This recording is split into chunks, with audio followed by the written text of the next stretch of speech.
Je ne suis pas venu en République démocratique du Congo à la tête de la RDC pour m'éterniser au pouvoir. Mon seul souci, c'est le développement de mes compatriotes, c'est le développement de notre pays, a dit le chef de l'État dans le cadre de son séjour dans le Haut-Katanga, répondant ainsi sur la question de la révision constitutionnelle. Il a réitéré sa ferme volonté de pouvoir réviser la Constitution. Mesdames, Messieurs, bienvenue dans ce nouveau numéro de votre magazine politique, Six Politique chez vous, avec de nouvelles thématiques plutôt et un nouvel invité. On va parler, bien entendu, vous l'avez compris, la question de la révision de la Constitution avec ce rebondissement du chef de l'État qui a évoqué notamment l'article 217 de la Constitution.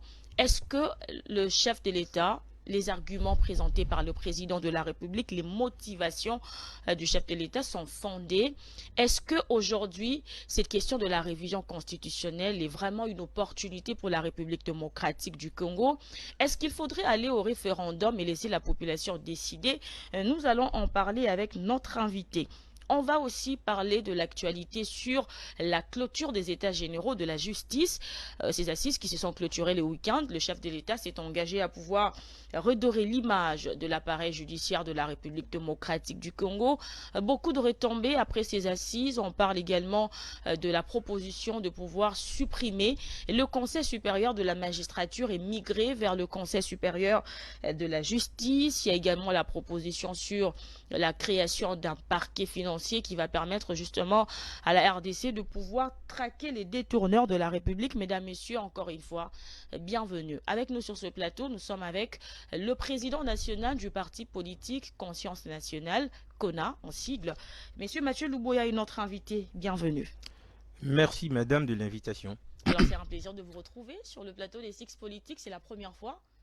C'est la première fois pour l'émission, mais c'est Mm. pas la première fois de visiter vos installations. Alors, comment vous vous portez? Comment se porte Conscience Nationale? Vous êtes parti membre de l'Union Sacrée de la Nation. Exactement, nous Mm. sommes un parti du centre gauche.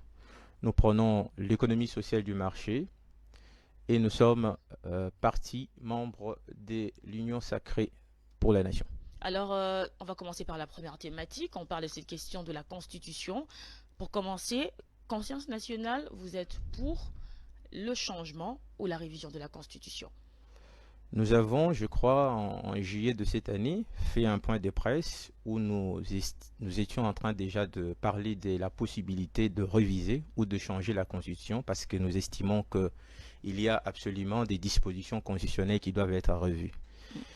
Parmi ces dispositions, c'est les mandats du président de la République ainsi que des législateurs, c'est-à-dire du Parlement. Et parmi ces révisions, nous avons parlé également de la question qui porte essentiellement sur la nationalité. La révision devrait porter également sur la suppression de certaines institutions que nous estimons être inutilement budgétivores, comme les assemblées provinciales. Nous avons estimé qu'il faut passer par les nominations de gouverneurs qui sont naturellement des commis d'État et qui devraient pouvoir traduire au niveau de leurs entités le programme du chef de l'État qui est élu au niveau du suffrage universel. Nous avons également parlé de la suppression de certaines institutions comme la CENSA, comme le Conseil économique social et bien d'autres institutions qui, pour nous, ne permettent pas évidemment une certaine efficacité et efficience, mais qui, par ailleurs, contribuent efficacement à pouvoir noyer le budget de l'État. Donc déjà, au départ, cette question n'est pas nouvelle pour nous.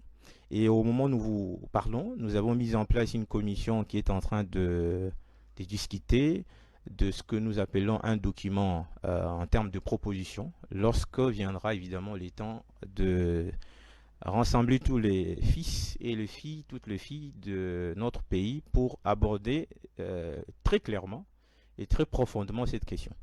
Alors, justement, au cours de ce point de presse, d'ailleurs que nous avons couvert. Vous avez visiblement été parmi les premières personnes qui vraiment encourageaient la révision de la Constitution. Mais si on venait par exemple avec l'intervention du chef de l'État, le chef de l'État qui s'est exprimé devant la population dans le Haut-Katanga, le président de la République qui a évoqué les motivations qui lui poussent justement à penser à la révision de la Constitution. Il évoque l'article 217 de la Constitution qui consacre selon lui la vente de la souveraineté de la RDC à des États africains. Comment vous